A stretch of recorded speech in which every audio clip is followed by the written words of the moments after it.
कब्रिस्तान की खामोशी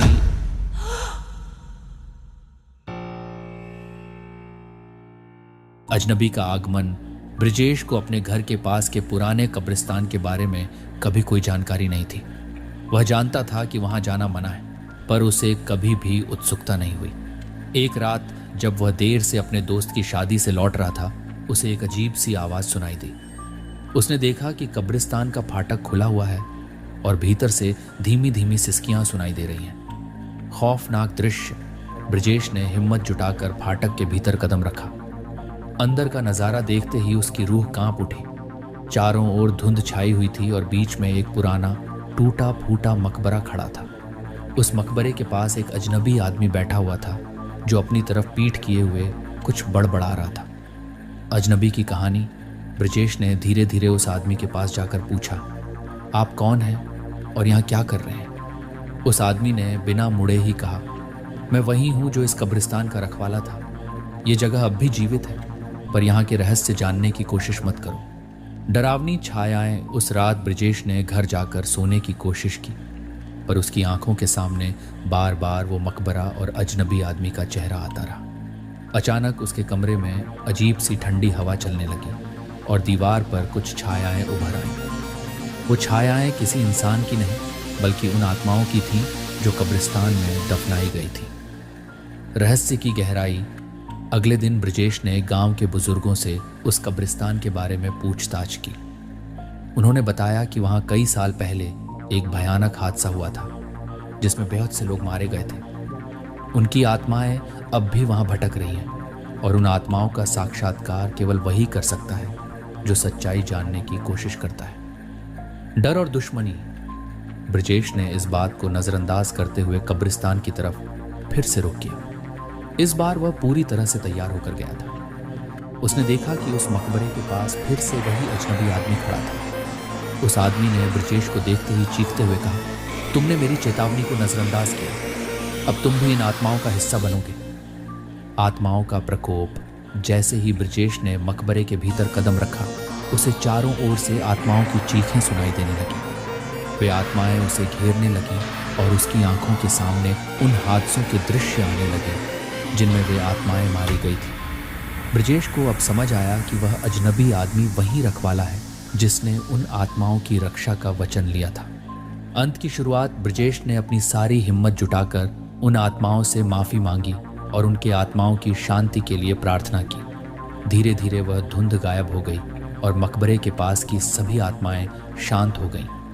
ब्रिजेश ने उस अजनबी आदमी को धन्यवाद कहा और वहां से निकल पड़ा।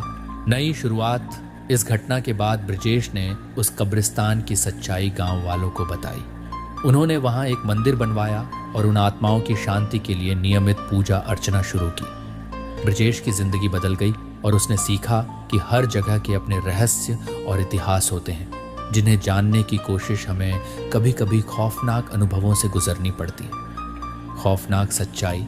वक्त गुजरता गया और ब्रिजेश को लगने लगा कि सब कुछ ठीक हो गया है। लेकिन एक रात जब वह अपने कमरे में सो रहा था, उसे फिर से वही ठंडी हवा महसूस हुई और दीवार पर वही छायाएं उभरने लगी। इस बार छायाएं अधिक स्पष्ट थीं और उनमें से एक छाया ने ब्रिजेश को पुकारा, तुमने हमारे रहस्य को उजागर किया है, अब तुम्हें इसकी सजा भुगतनी होगी। आत्माओं का गुस्सा। ब्रिजेश ने देखा कि छायाएं उसको चारों ओर से घेरने लगी और उसकी सांसें तेज हो गई। उसे लगा कि वह मरने वाला है, लेकिन तभी एक तेज रोशनी कमरे में फैल गई और सभी छायाएं गायब हो गईं।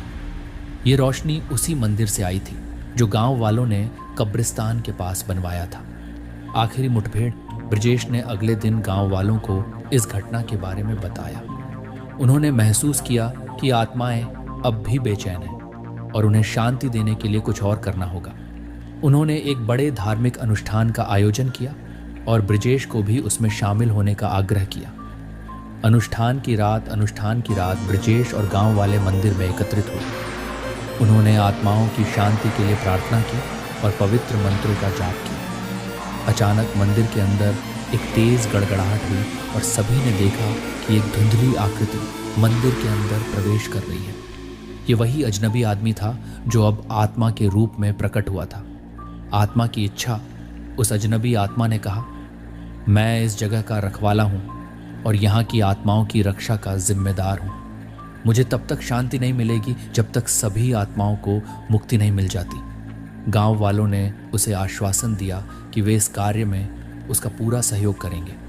मुक्ति की प्रक्रिया अगले कुछ दिनों तक गांव वाले और ब्रजेश ने मिलकर आत्माओं की मुक्ति के लिए धार्मिक अनुष्ठान और पूजा अर्चना की। धीरे धीरे कब्रिस्तान की खामोशी शांति में बदलने लगी और आत्माओं को मुक्ति मिलने लगी। अजनबी आत्मा ने ब्रजेश को धन्यवाद दिया और कहा, तुमने हमें शांति दी है, अब तुम अपनी जिंदगी में सुख और समृद्धि का अनुभव करोगे। नई दिशा। ब्रजेश की जिंदगी में एक नई दिशा आई। उसने अपने अनुभवों से सीखा कि किसी भी जगह की असली पहचान और उसके रहस्यों को जानने के लिए हमें उसके इतिहास और मान्यताओं का सम्मान करना चाहिए। उसने अपनी कहानी को सभी के साथ साझा किया ताकि लोग इस सच्चाई को जान सकें और ऐसे रहस्यमयी स्थानों का सम्मान कर सकें। कहानी का अंत कब्रिस्तान की खामोशी अब शांति में बदल गई थी और ब्रजेश की जिंदगी में एक नई रोशनी आई। इस कहानी ने उसे सिखाया कि किसी भी जगह की असली पहचान जानने के लिए हमें उसकी गहराई में उतरना पड़ता है, चाहे वह अनुभव कितना भी डरावना क्यों न हो।